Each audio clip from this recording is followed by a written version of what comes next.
আসসালামু আলাইকুম and hello everyone. আশা করছি সবাই অনেক ভালো আছেন। আমি আলহামদুলিল্লাহ ভালো আছি। গত ভ্লগটাতে আপনাদের সাথে ঈদের প্রিপারেশন আর টুকিটাকি রান্নাবান্না শেয়ার করেছিলাম। আজকের ভ্লগটাতে বাকি রান্নাবান্নাগুলো শেয়ার করব আর সাথে ঈদের দিনের কিছু মুহূর্ত শেয়ার করব। তো চলেন ভ্লগটা শুরু করা যাক। পার্ট 1-এ আপনাদের দেখিয়েছিলাম যে আমি চটপটির জন্য ডাবলি, আলু, ডিম এই সব কিছু সিদ্ধ করে রান্নার জন্য রেডি করে রেখেছিলাম। তো এখন ঝটপট চটপটিটা রান্না করে নিচ্ছি। আমি প্রথমে তেলের মধ্যে গোটা গরম মশলা ভেজে নিয়ে তারপর পেঁয়াজ কুচি দিয়ে দিয়েছি। পেঁয়াজ কুচিটাও ভালো করে ভেজে নিয়েছি। পেঁয়াজটা একটু স্বচ্ছ হয়ে এলে তারপর কাঁচামরিচ দিয়ে দিয়েছি। এরপর দিয়ে দিয়েছি টমেটো কুচি। অনেকে টমেটো কুচি দেন, আবার অনেকে দেন না। তারপর সাথে আদা আর রসুন বাটা দিয়ে কাঁচা গন্ধ যাওয়া পর্যন্ত ভেজে নেব। আপনাদের সাথে আমার একটা অভিজ্ঞতা শেয়ার করি। অনেকেই চটপটিটা তেলে মশলা ভেজে রান্না করেন না, তেল ছাড়াই চটপটির ডাল, আলু, ডিম সব কিছু সিদ্ধ করে একসাথে মিশিয়ে নেয়, তারপর তেঁতুলের পাল্প, চটপটি মশলা সব কিছু মিশিয়ে খায়। তো আমি একবার এভাবে খেয়েছিলাম। অনেস্টলি টেস্টটা খুবই খারাপ লেগেছে আমার কাছে। আমি কখনোই তেল ছাড়া চটপটি বানাই না, সবসময় তেলে মশলা ভেজে এখন যে প্রসেসে করছি ঠিক সেই প্রসেসে রান্নাটা করি। এই রান্নাটা আমি শিখেছি আমার আম্মুর কাছ থেকে। আমার আম্মু চটপটিটা বেস্ট বানান। ছোটবেলা থেকে প্রতিটা ঈদে আম্মুকে এভাবে চটপটি রান্না করতে দেখেছি, তাই এটা ছাড়া আর কোনোভাবে রান্না করলে ভালোই লাগে না। তো দেখতে পাচ্ছেন আমি ডাবলি আর আলুটা দিয়ে দিয়েছি। ডিমগুলোকে একটু বড় বড় টুকরা করে কুচি করে নিয়ে দিয়ে দিয়েছি। একদম শুরুতে দেখেছেন যে তেঁতুলের পাল্প বের করার জন্য ভিজিয়ে রেখে দিয়েছিলাম, সেই পাল্পটা রেডি করে একপাশে রেখেছি। আর এদিকে প্যাকেটের মশলার সবটুকু দিয়ে দিয়েছি। এখানে আমি চটপটির মশলা রেডি মিক্সটা ব্যবহার করছি। এখানে এক্সট্রা মশলা হিসেবে শুধু হলুদের গুঁড়া দিয়েছি সুন্দর একটা কালারের জন্য। সব কিছু ভালোভাবে মিশিয়ে ঢেকে 10 মিনিট রান্না করছি মিডিয়াম আঁচে। এখন দিয়ে দিচ্ছি আগে থেকে রেডি করা সেই তেঁতুলের পাল, তার সাথে এক্সট্রা লেমনি ফ্লেভারের জন্য দিচ্ছি লেবুর রস। চটপটি কিন্তু একটু টকটক হলেই বেশি ভালো লাগে খেতে। লবণের পরিমাণটা টেস্ট করে অ্যাডজাস্ট করে নিয়েছি। ব্যাস, তারপর আর কাজ নেই। আর 10টা মিনিট রান্না করে নামিয়ে নিলেই রেডি। এখন দেখে হয়তো মনে হচ্ছে ঝোলটা অনেক বেশি, কিন্তু এটা যখন রেস্টে থাকবে তখন আরও বেশি ঘন হয়ে যাবে। আর এদিকে আমাদের বাকরা, ঈদের বাকরা চলে এসেছে। সুন্দর না ছাগলটা? কি আর বলবো, বেচারা সারাটা রাত ডাকাডাকি করেছে। হয়তো তার মালিকের জন্য খুব মন খারাপ হচ্ছিল। আমার ছেলে একটু পরপর এক একটা পাতা সামনে ধরে ধরে টেস্ট করছিল যে ছাগলটা কোন পাতাটা খেতে পছন্দ করছে।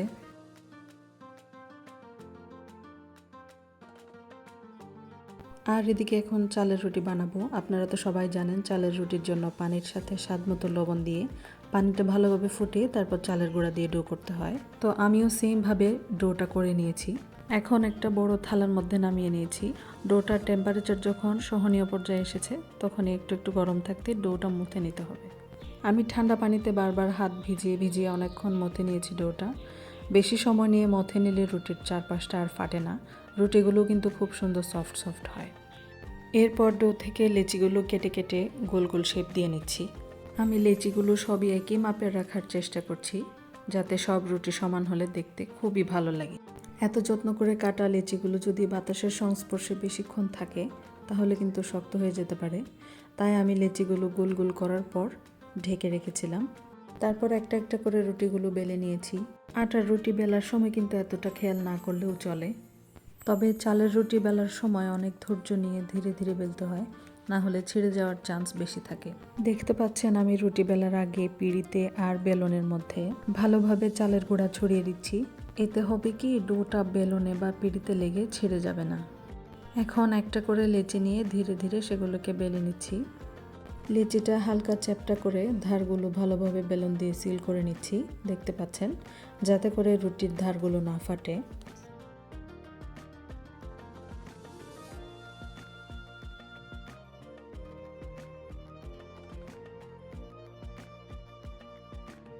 আমি পরপর 6-7টা রুটি বেলে নেওয়ার পরে রুটিগুলোকে সেঁকে নিচ্ছি। একদিকে রুটি বেলছিলাম আর আরেকদিকে রুটিগুলো সেঁকে নিচ্ছিলাম। প্রতিটা রুটি খুব সুন্দর করে ফুলছিল, দেখে খুব ভালো লাগছিল। আর রুটিগুলো এত সফট হয়েছিল কি বলবো। দেখেন কত সুন্দর করে ফুলছে এই রুটিগুলা।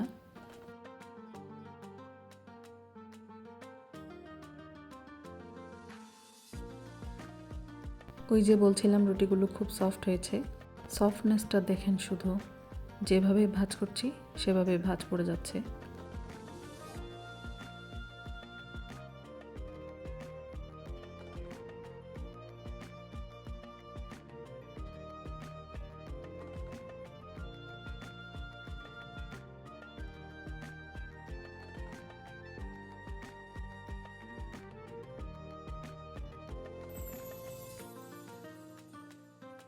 আর এদিকে রান্না করছিলাম জর্দা সেমাই বা সেমাই পোলাও। ঘিয়ের মধ্যে গোটা গরম মশলা, কোড়ানো নারকেল, বাদাম, কিশমিশ এগুলো দিয়ে ভেজে নিয়েছি কিছুক্ষণ। তারপর চিনি দিয়ে 2-3 মিনিট নেড়ে নেড়ে রান্না করেছি চিনিটা মেল্ট হওয়া পর্যন্ত। যখনই চিনিটা মেল্ট হতে শুরু করবে তখনই আগে থেকে গরম পানিতে ভিজিয়ে যে সেমাইগুলো ধুয়ে রেখেছিলাম সেই সেমাইগুলো দিয়ে দিয়েছি। এটার পুরো প্রসেস তো আগেও দেখিয়েছি, সঠিক মাপসহ ফুল রেসিপি দিব কখন।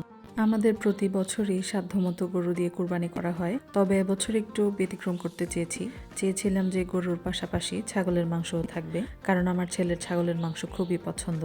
তো এখানে আমি আগে থেকে 4 কেজি গরুর মাংস এনে রেখেছিলাম, কারণ আমাদের ছাগল জবাই হতে হতে প্রায় 12:30 বা 1টা মতো বাজতে পারে। তো সেই চিন্তা করে এই মাংসটা আনা। এদিকে আমার সমস্ত কাজ শেষ। সব কাজের শেষে রাতের বেলা গরুর মাংসটা রান্না করে নিচ্ছিলাম। সব মশলা হাতে মেখে একেবারে চুলায় উঠিয়ে দিয়েছি। এখানে ছিল পেঁয়াজ কুচি, টমেটো কুচি, আদা রসুন বাটা, বাদাম বাটা, সরিষা বাটা, টক দই, গোটা গরম মশলা, হলুদ গুঁড়া, মরিচ গুঁড়া, ধনিয়া গুঁড়া, জিরা গুঁড়া, লবণ, শাহি গরম মশলা, আস্ত বড় এলাচ, স্টার অ্যানিস। আর এটা মাখিয়েছিলাম সরিষার তেল দিয়ে। এখানে তেলের পরিমাণটা কম দিয়েছিলাম কারণ মাংসগুলো চর্বিযুক্ত ছিল। গরুর মাংসটা বরাবরই হাতে মাখিয়ে রান্না করলে সবচেয়ে বেশি ভালো লাগে খেতে। গরুর মাংস বেশি স্বাদের হওয়ার আরেকটা সিক্রেট আছে, সেটা হলো মাংসটাকে স্লো কুক করতে হবে। মানে মাংসটাকে একদম কম আঁচে বসিয়ে দিয়ে ঢাকনা খুলে বারবার নেড়ে নেড়ে কষিয়ে কষিয়ে রান্না করতে হবে। আরেকটা বিষয় হলো মাটির চুলায় রান্না করা। মাটির চুলায় রান্না করা যে কোনো খাবারের টেস্টই নেক্সট লেভেল হয়। বছরে শুধুমাত্র 2টা ঈদ আসে, সো মেহেদি কোনোভাবেই মিস করা যাবে না। আমি গ্রামে থাকি, তা সত্ত্বেও আমার কোনো হেল্পিং হ্যান্ড নেই। সব কাজই আমি নিজে নিজে করি, সব মানে সব। তবু যত কাজের চাপই থাকুক না কেন, আমি কোনো না কোনোভাবে সময় বের করে নিয়ে মেহেদি পরে নিই নিজে নিজে। আমি যতটুকু পারি চেষ্টা করি মোটামুটি সুন্দর ডিজাইনের মেহেদি পরার। রান্নাবান্না থেকে শুরু করে সব কিছু ফ্যামিলির খুশির জন্য করি। আর এই যে সময় বের করে টুক করে মেহেদিটা পরি নিজের খুশির জন্য। আর আমি মনে করি 2টা ঈদই সমানভাবে এনজয় করা উচিত। তাই আমি মেহেদিটা মিস দিই না, একটুখানি সাজুগুজু করতে মিস দিই না।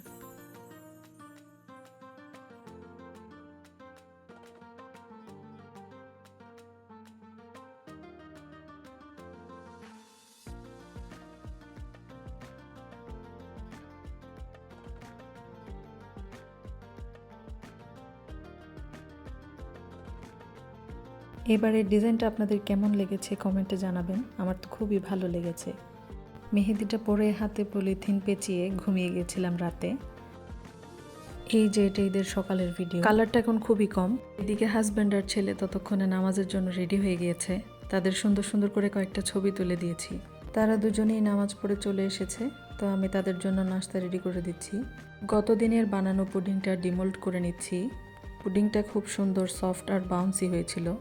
দেখেন, আপনাদের এখনই কেটে দেখাবো। বাকি ডেজার্টগুলো সব ফ্রিজ থেকে বের করে নিয়েছি। পুডিংয়ের লুকটা কেমন হয়েছে কমেন্টে জানাবেন প্লিজ। আমার তো কালারটা খুবই সুন্দর লাগছে।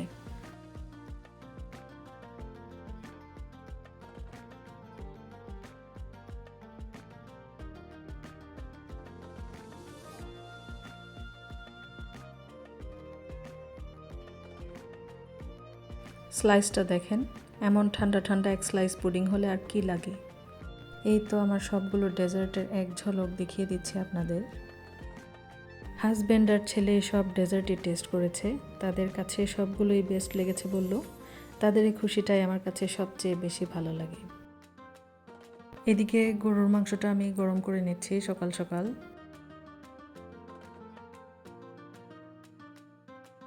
এখন রান্না করছি বিফ খিচুড়ি। আগে থেকে ডিসাইড করেছিলাম বিফ খিচুড়ি রান্না করব। গত পর্বে দেখেছেন আমি গরুর মাংস রান্না করে রেখেছিলাম খিচুড়ির জন্য। মুগ ডালও ভিজিয়ে রেখেছিলাম, ওই মুগ ডালও রান্না করা মাংসের সাথেই রান্না করে নিয়েছিলাম। এখানে 1 কেজি পোলাও চাল নিয়েছিলাম। পোলাও চালটা আমি ভেজে নিচ্ছি ভালো করে। আর এদিকে দেখেন মাংসের ফাইনাল লুক, খুব সুন্দর একটা কালার এসেছে। এদিকে আমার চালটা ভাজা শেষ। এখন আমি ডাল আর মাংসের মিশ্রণটা ঢেলে দিচ্ছি।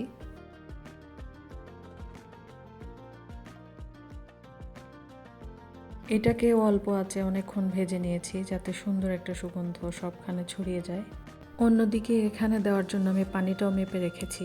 এখানে 1 কেজি চাল যেহেতু নিয়েছি, 1 কেজি চালের জন্য আমি 2 লিটার পানি ব্যবহার করছি। মাংস আর ডাল যেহেতু আগে থেকেই সিদ্ধ করা ছিল, সো এখানে আমি পানি আর বেশি দিচ্ছি না। লবণটা চেখে দেখে আমি লবণটা অ্যাডজাস্ট করে নিয়েছি। আর সুন্দর ঘ্রাণের জন্য এখানে দিয়ে দিচ্ছি টুকরা করা একটা পোলাও পাতা। খিচুড়িটা হতে দিয়ে আমি একটু বাইরে এসেছি ছাগলটাকে দেখার জন্য। বেচারা তো একটু পরেই কোরবানি হয়ে যাবে।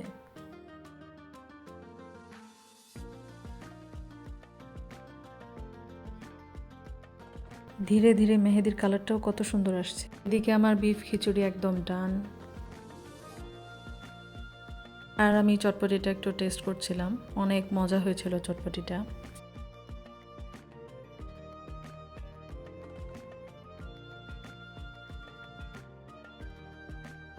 আর এদিকে লাঞ্চের পরে ডেজার্টগুলো সব একসাথে নিয়ে টেস্ট করতে বসেছিলাম। আলহামদুলিল্লাহ খুবই ভালো হয়েছে এগুলো।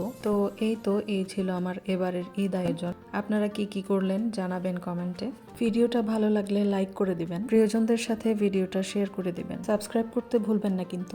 Please keep me in your prayers. আল্লাহ হাফেজ।